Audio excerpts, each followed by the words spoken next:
Nous bénissons encore le Seigneur pour cette grâce qu'il nous fait en ce dimanche 17 où nous continuons à célébrer sa gloire et à proclamer notre résurrection avec le Christ. Les dimanches, c'est les jours où nous célébrons la résurrection du Christ. Et voilà, Jésus n'est pas ressuscité seul, mais il est ressuscité avec nous. Et nous sommes assis avec lui à la droite de Dieu le Père. C'est pas moi qui l'ai dit, c'est l'apôtre Paul, non? Il dit, nous sommes ressuscités. Même si vous êtes assis sur les bancs, mais vous êtes assis aussi avec Jésus-Christ à la droite de Dieu le Père. Donc, quand quelqu'un est assis à ta droite, c'est-à-dire, tu lui fais confiance. Donc Dieu nous fait confiance et nous fait asseoir à sa droite. Waouh! Quelle merveille! Alléluia! Alors nous allons lire deux textes de Jérémie 38, les 10 premiers versets, et puis nous lirons Luc 12, verset 49 au verset 53. Jérémie 38, 1 à 10. Je vais le lire pour nous.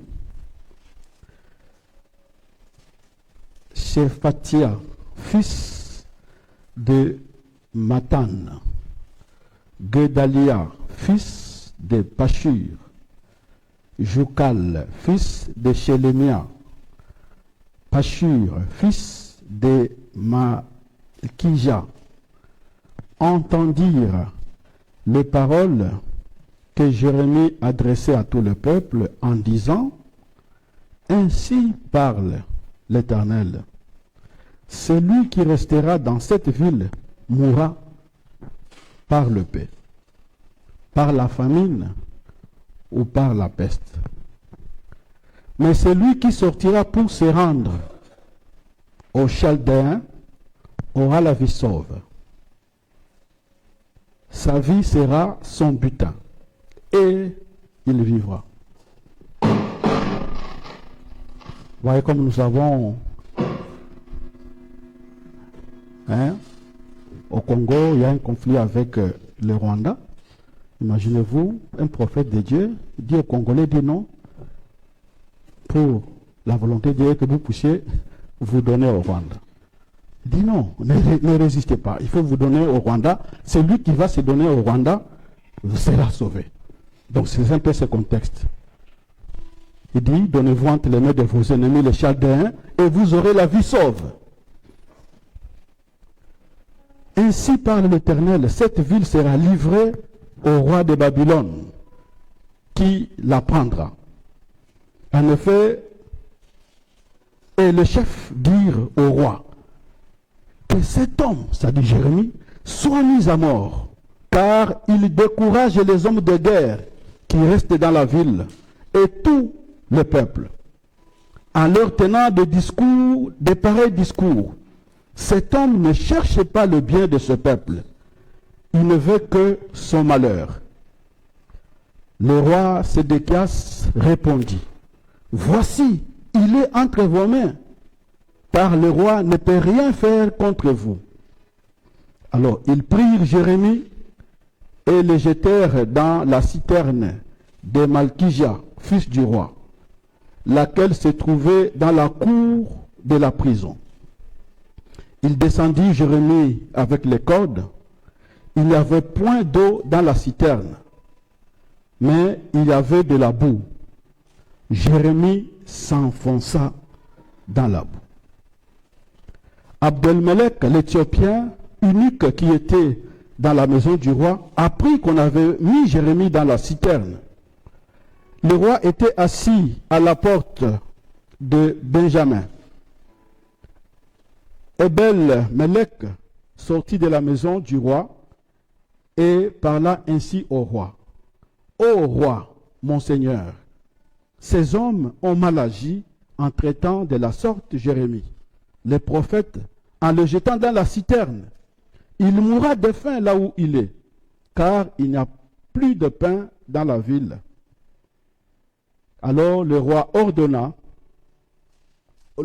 cet ordre à Abed-Melech, l'Éthiopien: prends ici 30 hommes avec toi et retire de la citerne Jérémie, le prophète, avant qu'il ne meure.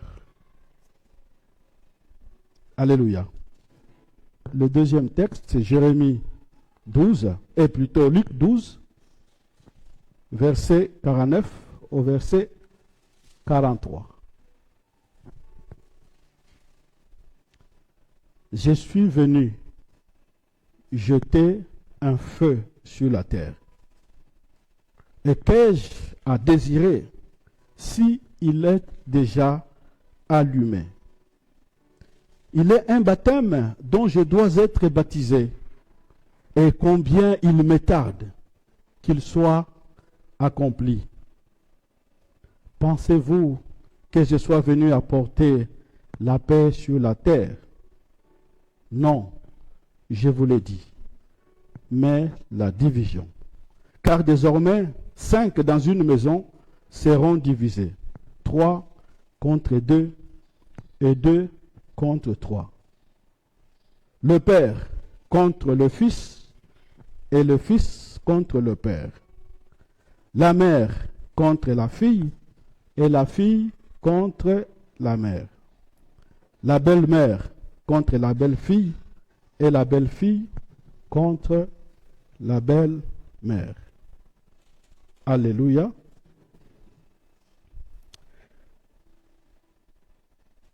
Nous ouvrons encore nos cœurs à toi, qui fait descendre ta parole pour nous ouvrir au mystère de ton salut et laisser grandir en nous cet être intérieur que tu as façonné à ton image. Parlez-nous, Seigneur, comme pouvait le dire Samuel, et nous t'écoutons. Au nom de Jésus. Amen. Alléluia. Considérez vos voies et valorisez la grâce. Considérez vos voies est une interpellation à la nécessité de rester vigilant, à la nécessité d'être résolu et déterminé dans notre marche avec le Seigneur. Si vous anticipez avec moi les textes que je lis, deux textes que je viens de vous lire, va dans ce sens. C'est un texte qui exhorte chacun de nous à une fidélité absolue à Dieu, à un attachement ferme à Dieu et à l'obéissance sans faille. Un engagement ferme, un engagement sans compromis. J'appelle cela, en termes modernes, ou notre radicalité. Dieu nous veut être radicaux dans notre service que nous lui rendons. La radicalité, c'est un engagement ferme et sans compromission. Cet engagement qui consiste à vivre et à témoigner de l'Évangile, à témoigner de notre attachement à Jésus-Christ. Engagement ferme. C'est ce qui ressort de deux textes que nous venons de lire. J'ai voulu intituler donc radicalité. En d'autres termes, une autre façon de dire cet engagement absolu, attachement ferme à Dieu. Alors j'ai pris le mot radicalité. J'étais obligé de lui ajouter évangélique, non seulement parce qu'il s'agit de l'évangile, mais aussi pour me distancer un peu des extrémités, des extrémismes qui règnent dans le monde, ou de toute forme de radicalité qui règne dans le monde, l'extrémisme ou radicalité islamiste, les extrémismes nationalistes, hein, des extrémismes, des fois même il y a des extrémismes chrétiens. Oui, je voulais donc me distancer de ça, mais je garde le mot de l'engagement radical à servir notre Dieu, à l'aimer et à l'obéir. Donc le radicalisme que je vais vous parler aujourd'hui, c'est un radicalisme évangélique. Ce radicalisme, c'est un radicalisme qui est au service de l'évangile. Et vous savez, évangile, evangelio, qui est la bonne nouvelle. Donc un radicalisme qui nous met au service de la bonne nouvelle de Jésus-Christ. Et cette bonne nouvelle, Jésus la résume en ça, le salut par la grâce, au moyen de la foi.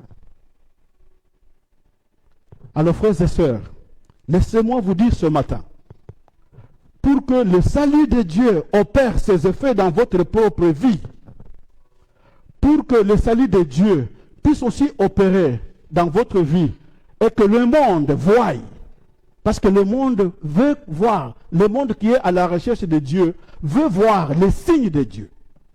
Alors pour que ce salut de Dieu agisse dans ta vie, et agisse aussi dans ta vie, pour que le monde croie, la foi chrétienne nous engage à une fidélité radicale au prix de notre propre vie.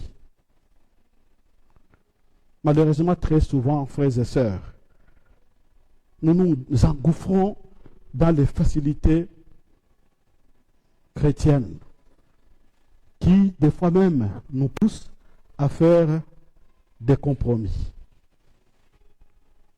Des facilités qui, quelquefois, empêchent à Dieu, à l'action du Seigneur, d'agir pleinement dans notre vie. Oui, frères et sœurs, si vous voulez considérer vos voies, si vous valorisez la grâce, cela vous intime à un engagement radical et absolu envers votre Seigneur. Alors je pourrais résumer ma prédication en disant, soyons fermes, soyons déterminés dans notre foi. Soyons des serviteurs de Dieu qui se laissent façonner dans l'amour de la radicalité évangélique.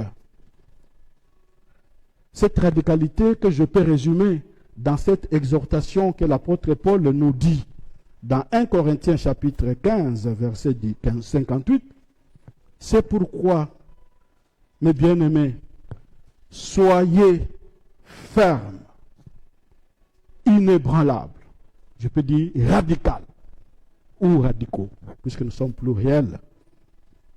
Soyez fermes, bien-aimés, soyez fermes, inébranlables, radical, vous appliquant toujours avec un zèle nouveau à l'œuvre du Seigneur, sachant que votre travail ne sera pas inutile auprès de Dieu. En disant cela, j'aurai fini toute ma prédication. Donc si vous voulez, qu'est-ce que vous vous a enseigné aujourd'hui, gardez ce que je viens de vous lire. Mais nous allons au moins voir pourquoi j'aboutis à cette conclusion. Et c'est là où nous allons examiner les deux textes. Nous examinons les deux textes en commençant par cette constatation déconcertante. Cette observation bouleversante que Jésus laisse en pâture devant nous. Pensez-vous que je sois venu apporter la paix sur la terre? Non. Autrement dit, j'ai dû vous dire, je ne suis pas venu apporter la paix sur la terre. Comment ça? N'est-ce pas le Seigneur Jésus-Christ qui nous déclare solennellement, avant sa mort, avant sa passion, je vous laisse ma paix. Je vous donne ma paix. Je ne la donne pas comme le monde la donne.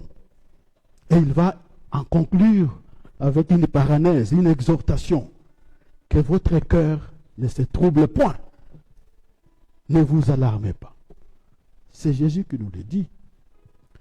N'est-ce pas lui, quand il est ressuscité, plusieurs fois il rencontre ses disciples, il va leur dire, la paix soit avec vous. C'était la parole de connexion entre lui, le ressuscité, et ses disciples. La paix soit avec vous. Comment le Christ peut-il se dire alors qu'il n'est pas venu apporter la paix? Comment peut-il nous le dire? J'étais un trouble. Lui qui nous rassure, ne vous affolez pas. Mais pourtant, il nous laisse avec un message troublant. J'aimerais vous faire comprendre ce matin, frères et sœurs, que dans cette contradiction se cachent tous les secrets de la vie chrétienne. Se cachent tous les secrets de la vocation chrétienne. Je pourrais dire, se cachent tous les secrets du processus du discipulat pour ceux qui veulent véritablement devenir les disciples de Jésus-Christ. Ça se cache dans cette intrigue. Je vous laisse ma paix, et vous, je dis, je ne suis pas venu apporter la paix.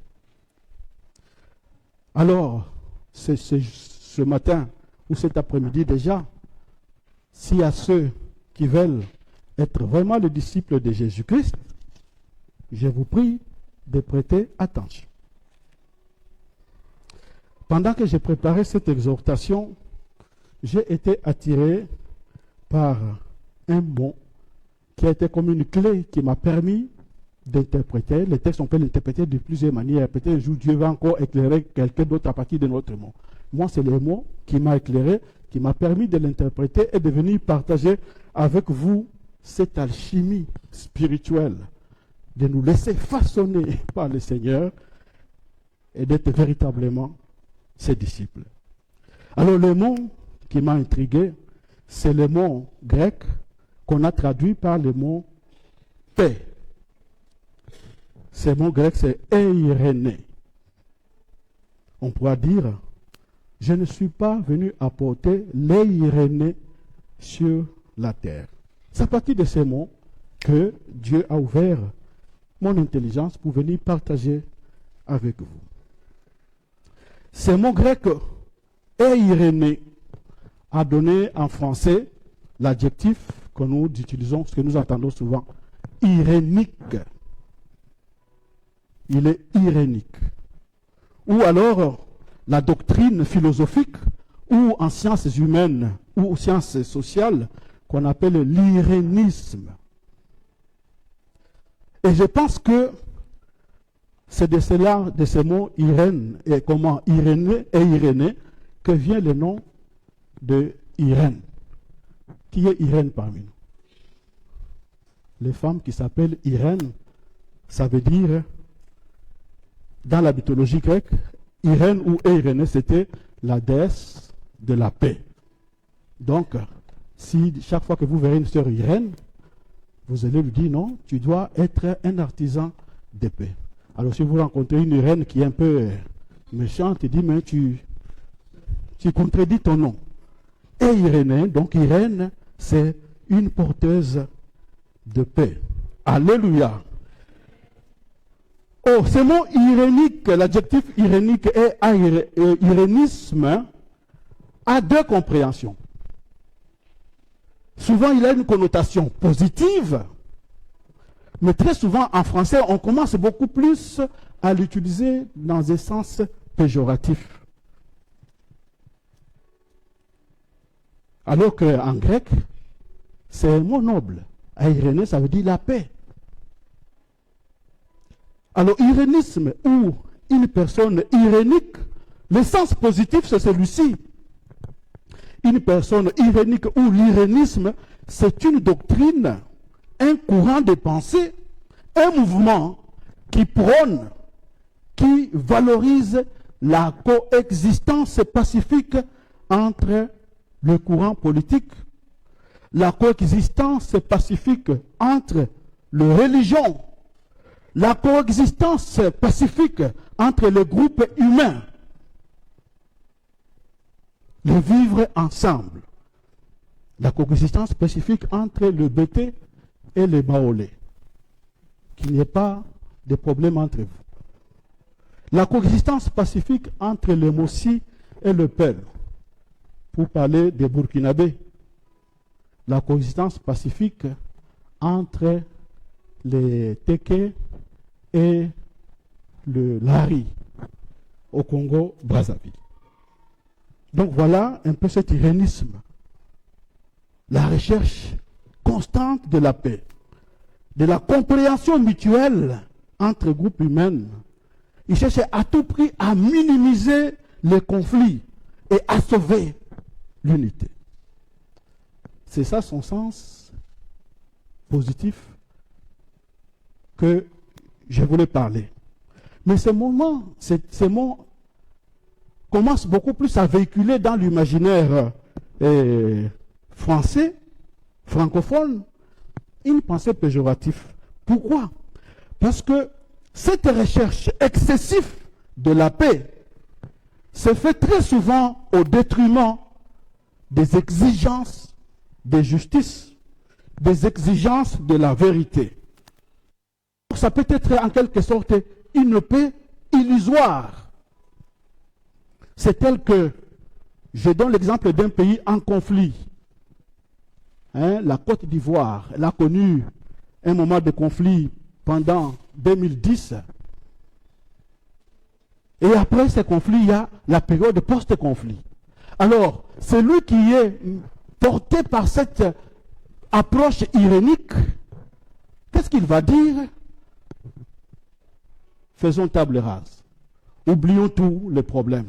Alors, vivons tous ensemble. Même si vous avez fait des massacres, dites, ok, au prix de l'unité, non, nous pouvons vivre ensemble. Oublions tout ce que nous avons fait. C'est ça, l'ironisme. Donc, on peut fermer les yeux, même sur ce que vous avez fait, pourvu que l'unité et la paix soient préservées. Or, il y a aussi une autre paix, auquel Jésus nous appelle, dans le cadre du conflit. Quand il y a un conflit, il faut que cette paix implique aussi la réparation et la justice. Il faut qu'elle implique la réparation et la justice. Mais très souvent, on sacrifie la réparation, on dit non, puisque si nous voulons encore rechercher les personnes pour accuser ceux qui ont fait des torts, ça va accentuer le conflit. Donc, pour éviter ça, on arrête. Donc, la recherche de la paix se fait au sacrifice de la vérité, au sacrifice de l'exigence qui veut que cette exigence soit accomplie pour que la paix véritable puisse émerger. Donc on peut dire l'irénisme prône souvent, on peut dire, dans la connotation française et francophone, prône souvent une paix illusoire, une paix superficielle. D'ailleurs, même en psychologie, dans les sciences humaines, aussi en psychologie, il arrive qu'on qualifie d'un état irénique les personnes qui sont sous l'effet de la drogue, sous l'effet des psychotropes. Parce que bon, tu cherches un petit bonheur là. Alors tu mets la drogue, alors tu es dans l'euphorie. C'est ça aussi, on peut dire aussi, il est dans un état irénique. Donc, tu substitues la réalité là, tu ne suffis pas la psychologie dans laquelle tu es en train de vivre. Alléluia. Alléluia. Je reviens à notre texte. Quand Jésus dit, je ne suis pas venu apporter la paix sur la terre, n'est-ce pas peut-être à cette paix facile auquel il fait attention? Une paix qui se contente de la coexistence pacifique entre les groupes humains. Une paix qui se contente du vivre ensemble et qui sacrifie la nécessité de défendre la vérité, de défendre la justice, de défendre l'amour et la nécessité d'obéir à Dieu. Oui, si je peux utiliser le mot la paix irénique, donc la paix de paix, parce qu'irénisme ça veut dire paix. Donc la paix irénique, c'est-à-dire irénique, j'ajoute l'aspect péjoratif. Oui, c'est cette paix-là dont Jésus parle d'une autre manière. Parce que cette paix cherche la facilité, la coexistence pacifique. Quand Jésus parle, je suis venu amener la division. Les gens d'une même maison, 5 se rencontrent. 3 et 2 se rencontrent 3. La logique irénique ne veut pas ça. Non, la logique irénique, c'est que non, il faut tout faire pour permettre qu'il n'y ait pas de division. Que les gens ne se combattent pas. Alors la logique irénique, la facilité irénique dira, oui, il faut à tout prix que dans une maison, que 2 et 3 soient ensemble, qu'ils s'entendent. Il prône une bonne entente entre un père et un fils. Une bonne entente entre une fille et sa mère. Une bonne entente entre une belle-mère et sa belle-fille. Ce sont là de paix irénique, provisoire. Et ce n'est pas cette paix-là que Jésus est venu apporter dans ce monde. Frères et sœurs, je vais vous révéler ce matin que des fois aussi, dans nos vies chrétiennes, nous vivons dans cette vie chrétienne irénique. Cette vie chrétienne qui se contente du superficiel, mais qui refuse à payer les contreparties de ce qu'exige vivre complètement la vie chrétienne. La vie chrétienne irénique, c'est celle qui recherche les faces positives de la chrétienté. Celle qui se réfugie exclusivement dans les promesses de bonheur, dans les promesses de la joie, dans les promesses de la vie à l'aise. Celle qui se contente de vivre dans les relations humaines, d'être bien avec tout le monde, de n'offenser personne. Celle qui peut s'accommoder aussi avec les joies du monde. Oui, je peux avoir toutes mes richesses. Je peux vivre toutes les jouissances du monde. Tant que je ne fais pas mal, alors, où est mon problème?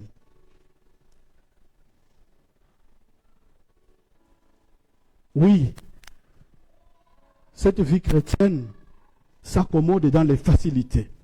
Ce qui peuvent aller jusque même dans les compromissions. Parce qu'en cherchant la vie facile, vous pouvez tomber facilement dans la compromission. Ce n'est pas ce à quoi Jésus nous appelle. La vie chrétienne est là, ses contreparties, nous en payons.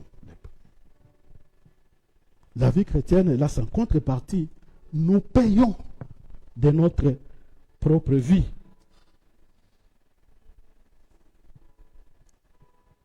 Et on ne peut payer de nos vies que si nous sommes dans cette logique des consécrations radicales, des consécrations déterminées. Parce que la vie chrétienne nous traverse d'une manière transversale. Je suis complètement engagé moi-même au prix de ma propre vie. C'est ça la vie chrétienne. Si vous cherchez la vie chrétienne, que les côtés positifs, les côtés de joie, de grâce, vous ratez la grande part de la vie. La vie chrétienne se façonne dans l'amour à soi-même, dans la mortification personnelle, dans cette obéissance, dans ce que ça nous demande, ce que ça coûte comme prix. C'est cela qui peut être la source de la paix véritable. Parce que cet engagement, quand nous sommes engagés à Dieu, dans la résolution, résolus vraiment à obéir à Dieu et à faire sa volonté, ça vous amènera obligatoirement, dans ce monde où nous sommes, à prendre position contre le monde. À prendre position même contre tes parents. Parce que la parole de Dieu, les soucis de l'obéissance t'intiment de prendre cette position. Voilà pourquoi on peut comprendre quand Jésus a dit « Je suis venu amener la paix, et plutôt le feu, et non pas la paix. » Parce que l'engagement avec Dieu débouche sur la séparation, débouche sur l'exclure de ma vie tout ce qui n'est pas à la gloire de Dieu. Jésus va lui-même montrer dans tout l'itinéraire de sa vie cet engagement radical, engagement évangélique à la cause de son Père, à la manifestation de son royaume. Chaque fois, ça a amené Jésus-Christ à prendre position et finalement à être rejeté par tout le monde. Jésus va commencer par ces petites paroles. Un jour, alors il laisse assembler dans Matthieu 12, 46 à 50. Jésus parle à la foule. On dit, voici sa mère et ses frères qui étaient là dehors, cherchaient à lui parler. Quelqu'un lui dit, voici ta mère et tes frères sont dehors. Ils cherchent à te parler. Jésus leur répondit, qui est ma mère? Qui est mon frère? Puis, tendant les mains à ses disciples, il dit, voici ma mère, voici mes frères. Car quiconque ne fait pas la volonté de mon Père qui est dans les cieux, c'est celui-là. Et quiconque fait la volonté de mon Père qui est dans les cieux, c'est celui-là, mon frère, ma soeur et ma mère. Vous voyez, Jésus se distancie déjà de ça. Même quand il était petit, il dit, comment tu nous fais ça à 12 ans? Il dit, vous oubliez que je suis venu servir mon Père. Donc, ça crée la distance. Je ne vous appelle pas à créer les distances inutiles, non. C'est-à-dire, lorsque les exigences de la fidélité à Dieu vous intiment, vous ne devez pas sourciller, vous devez agir. Alors, la radicalité de Jésus-Christ lui a eu comme conséquence, Jésus a payé de sa propre vie. De sa propre vie. La crucifixion de Jésus-Christ à la croix, parce que Jésus-Christ a refusé tout au long de sa vie de se compromettre, de faire comme tout le monde. Jésus était toujours dans la différence. Il était radical. Alors Jésus va y payer par sa vie. D'ailleurs, il va le déclarer dans les textes que nous venons de lire. Pendant qu'il fait cet enseignement, je ne suis pas venu apporter la paix, mais le feu. Il dit, il y a un baptême que je dois subir. Et combien je prie que ce baptême soit accompli. Alors quand Jésus dit, il y a un baptême que je dois subir, ça, il résume toute sa vie, qu'il va payer de sa propre vie son engagement à Dieu. Jésus va payer de sa propre vie son engagement à Dieu. Celui qui est engagé de cette façon, on n'a plus besoin de lui dire, considère tes voies, valorise. Parce que tu es toi-même complètement impliqué dans la démarche, dans la relation profonde avec le Seigneur. Tu es déjà porté par cette énergie de fidélité à Dieu. Qui pouvait aller dire encore à Jésus, ah Jésus, non, considère tes voies. Quel est le courage de dire à Jésus, considère tes voies. Non, on n'a pas besoin. Parce qu'il est pleinement engagé dans la dynamique avec son Père. Voilà pourquoi il va dire, je serai baptisé d'un baptême. Et je prie que cela ne tarde pas.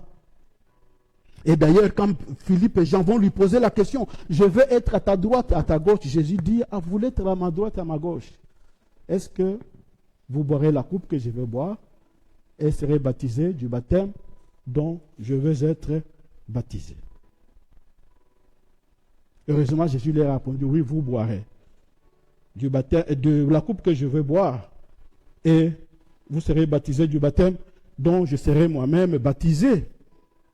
Oui, parce que les disciples, les 12 au moins, après le Christ, ils ont imité l'attachement radical à Dieu comme leur maître l'a fait. La preuve est que tous ont payé aussi. Ils ont véritablement été baptisés, parce que tous sont morts martyrs, sauf Jean, que Dieu a gardé dans sa fidélité, qui est mort naturellement. Donc tous ont payé de leur vie l'attachement au Seigneur. Oui, frères et sœurs, lorsque nous sommes chrétiens, lorsque nous voulons servir Dieu avec un engagement ferme, ça débouche sur le tri, ça débouche sur la dislocation de nos certitudes, la dislocation de toutes nos sécurités psychologiques, la dislocation de nos sécurités matérielles. Dieu vous demande de renoncer, vendez tout. Prenez le trésor. Or, une vie facile chrétienne, c'est de dire non, je prends mes trésors et je fais. Jésus a dit, vendez. Qu'est-ce qu'il a dit, non? Vendez tout. Vendez tout. Alors vous aurez les trésors dans les cieux. Parce que celui qui a vendu tout, il devient léger. Tu deviens spirituellement léger. Tu es détaché des joies du monde. Tu es complètement disponible pour le Seigneur. Le Seigneur peut t'utiliser pour sa gloire. Mais quand tu ralentis la marche, tu es attaché. C'est vrai, Dieu ne dit pas que non, il ne faut pas avoir les richesses. Ça, c'est la vie facile.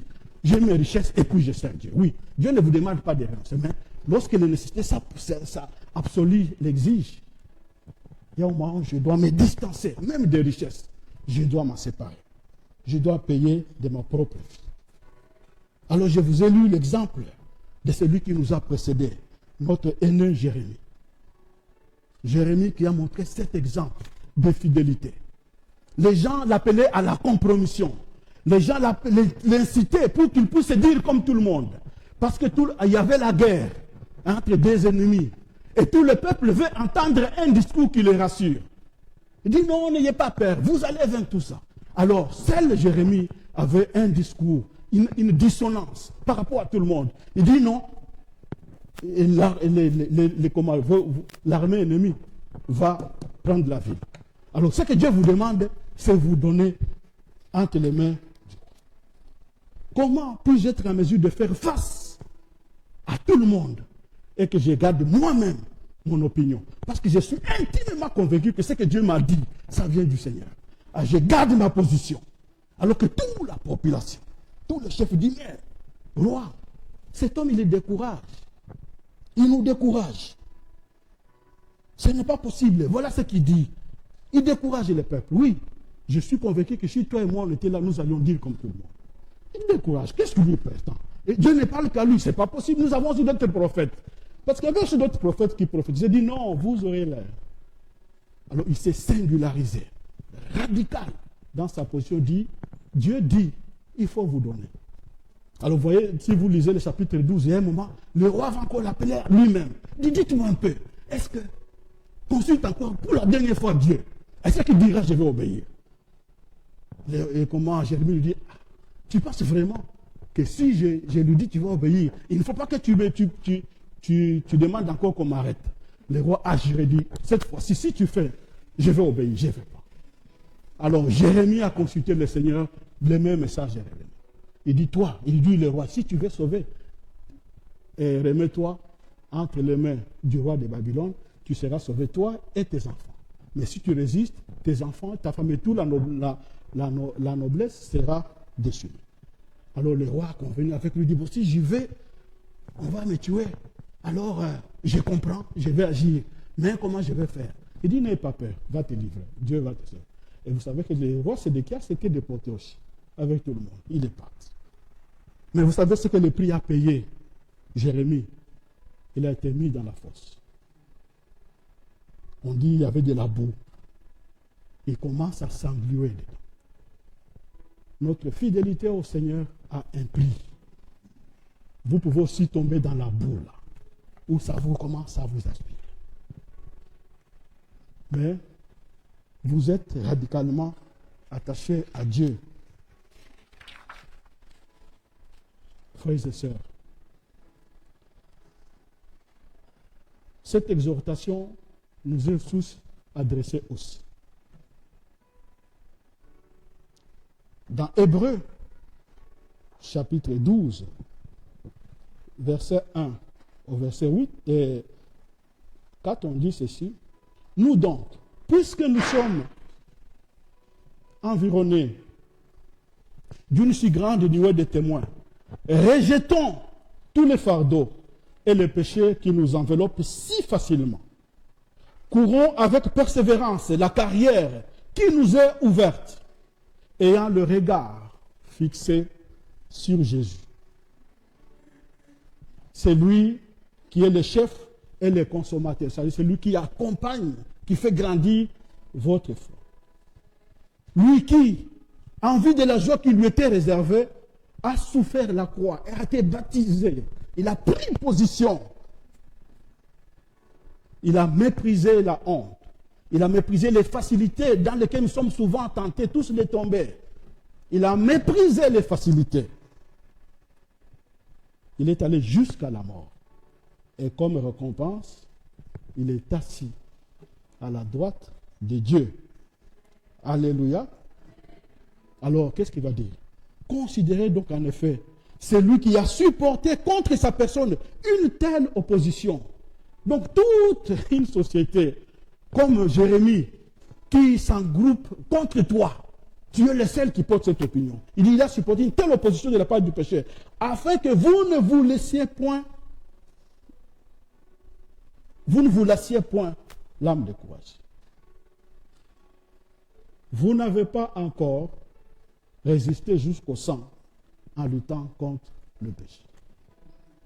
Vous n'avez pas encore résisté jusqu'au sang en luttant contre le péché. Oui, nous sommes dans un combat spirituel dans lequel nous pouvons payer, dans lequel le choix nous demande de nous mortifier, de sacrifier nos intérêts personnels.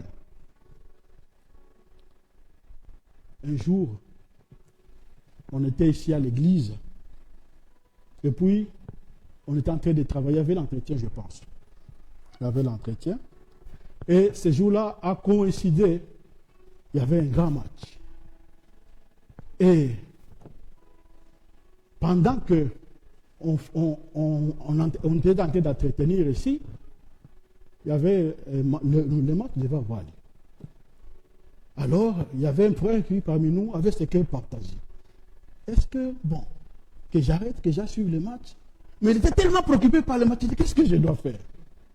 Alors, il est venu un jour me voir dans le bureau, il dit, ah, pasteur, est-ce que ça vous empêcherait pendant que nous sommes en train de nettoyer?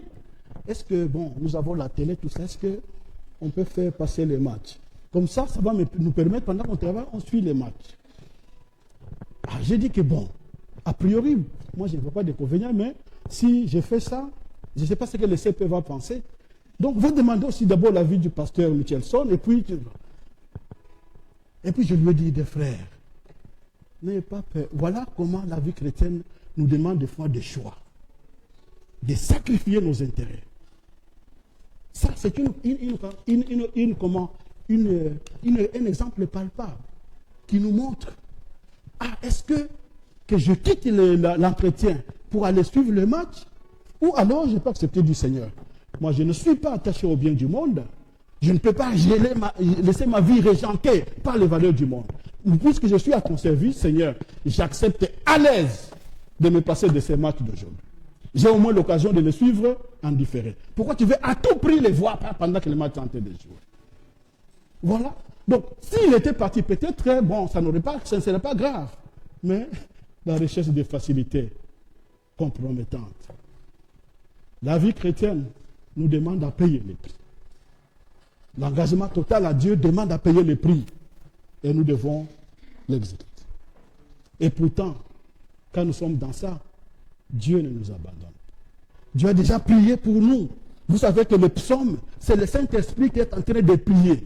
Pour les situations à venir, le Saint-Esprit avait déjà prié pour tous ceux qui seront un jour, comme Jérémie, jetés dans la fosse des lions ou dans la fosse de la citerne à cause de leur fidélité à Dieu.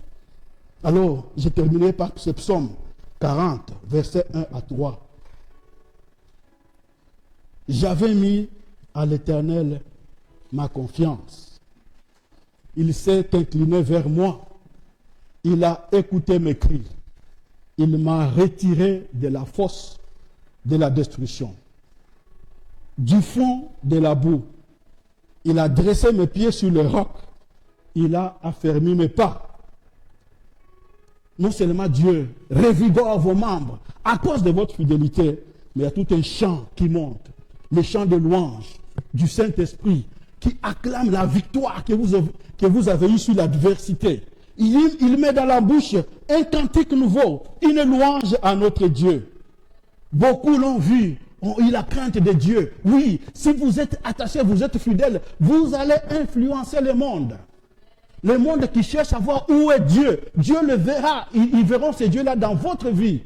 Ils vont venir à Dieu. Donc tous ceux qui ont vu, ils ont eu la crainte.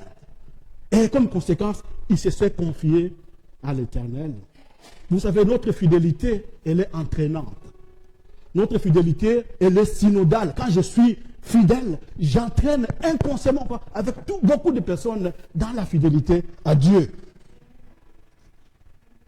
Heureux l'homme qui place en l'Éternel confiance, qui ne se tourne pas vers les hautains et les menteurs. Alors, frères et sœurs, voici la promesse que vous fait Daniel à ceux qui restent attachés à Dieu, à ceux qui savent faire la différence, qui les poussent même à se détacher de leurs parents à cause de la fidélité à Dieu.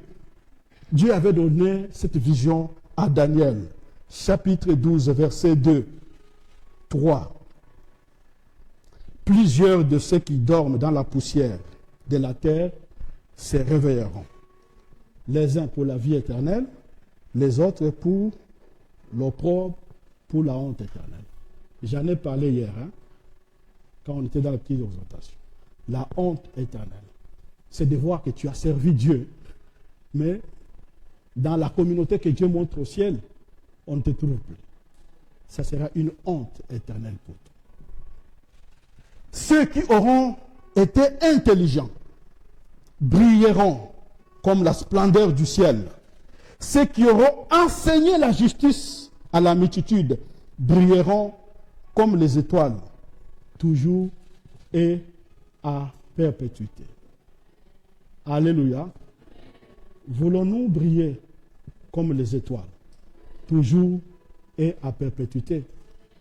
Je vous ai exposé un peu de temps le chemin du 10 Paula de Jésus. Que le Seigneur nous bénisse. Amen. Amen.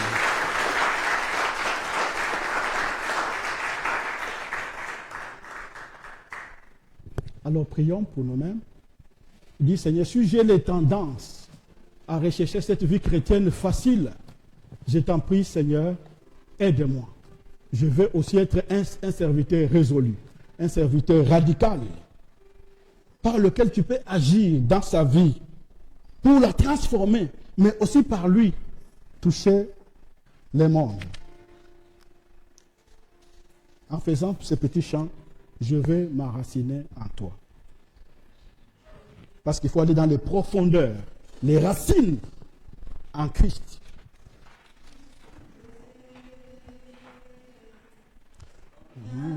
Le temps et la tempête, donne-moi de résister. Je veux m'enraciner en toi. Jésus est, quand viendront le vent et la tempête, donne-moi de résister. Je veux m'enraciner. Je veux m'enraciner en toi. Jésus est, quand viendront le vent et la tempête, donne-moi de résister. Je veux m'enraciner. Je veux m'enraciner en toi. Jésus est, quand viendront le vent et la tempête, donne-moi de résister. Jésus, oh,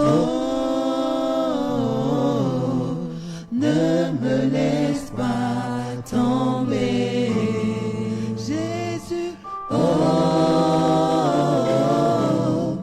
ne me laisse pas tomber. Seigneur notre Dieu, tu vois nos cœurs ouverts. Que toutes ces paroles qui ne doivent pas être reçues comme paroles de condamnation ou de jugement, mais comme paroles libératrices, comme paroles qui nous repositionnent dans notre relation avec toi, pour continuer notre marche vers toi.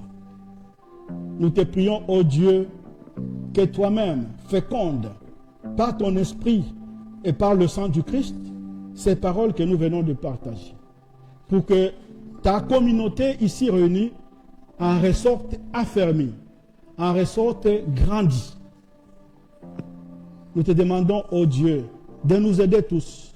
Nous sommes parfois exposés à des tentations de céder à la facilité. Et pourtant, tu nous veux être des serviteurs radicaux, résolus, sans compromission, afin que ton évangile ait ses effets dans notre vie et que ton évangile aussi puisse être rayonnant dans l'environnement. C'est pourquoi notre Dieu, nous te demandons, Père, que cette parole devienne esprit et vie en nous, pour la gloire de ton nom et pour notre transformation. Par Jésus-Christ, nous t'avons prié. Amen. Que Dieu nous bénisse.